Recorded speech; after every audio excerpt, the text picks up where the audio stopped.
2024ની ચૂંટણીના પડઘમ સમગ્ર દેશમાં વાગી ગયા છે ત્યારે ભરૂચ લોકસભાની ચૂંટણીમાં ભારત આદિવાસી પાર્ટીના ઉમેદવારનું નામ સર્વસંમતિથી જાહેર કરવામાં આવ્યું। આગામી 7મી મે 2024ના રોજ યોજાનાર 22 ભરૂચ લોકસભાની ચૂંટણીમાં ભારત આદિવાસી પાર્ટીના ઉમેદવાર તરીકે દિલીપભાઈ છોટુભાઈ વસાવાનું નામ સર્વસંમતિથી ભારત આદિવાસી પાર્ટી BAPના સંયોજક છોટુભાઈ વસાવા દ્વારા જાહેર કરવામાં આવ્યું। દેશમાં જે લોકસભાની સામાન્ય ચૂંટણીઓ આવી રહી છે 2024ની અંદર, તો ગુજરાતની પણ જે સીટો છે લોકસભાની એ લડાવવા માટે અમે અમારી કમિટી બોલાવીને નક્કી કર્યું છે। એના ભાગરૂપે હું આ પાર્ટી બાપ પાર્ટી છે એનો સંરક્ષક છું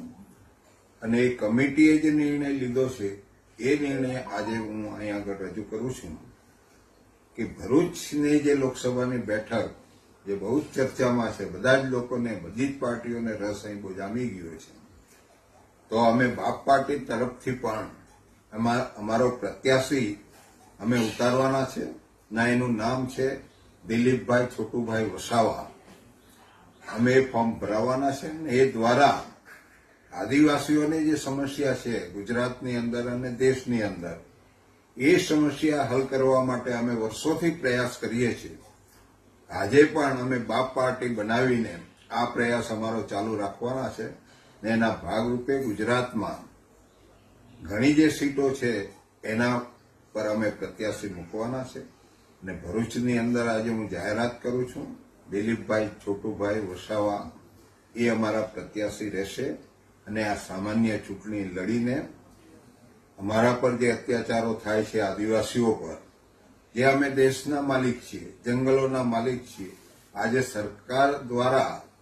ઘણી સરકારો બની છે ને એ અમારા પર હુમલા ચાલુ રાખેલા છે, એનો વિરોધ કરવા માટે અમે આ પાર્ટી બનાવી છે ને એ પાર્ટી દ્વારા અમે અમારી લડત આપશું। અમારા જે હક અધિકાર છે, જે સંવિધાનિક અધિકાર છે, એને લેવા માટે અમે આ ચૂંટણી દ્વારા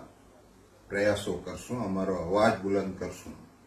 એટલે આ નામની હું આજે જાહેરાત કરું છું। સમાચારોની ઝડપી અપડેટ માટે હમણાં જ જન અર્પણ ન્યૂઝ ચેનલને લાઇક, શેર અને સબસ્ક્રાઇબ કરો।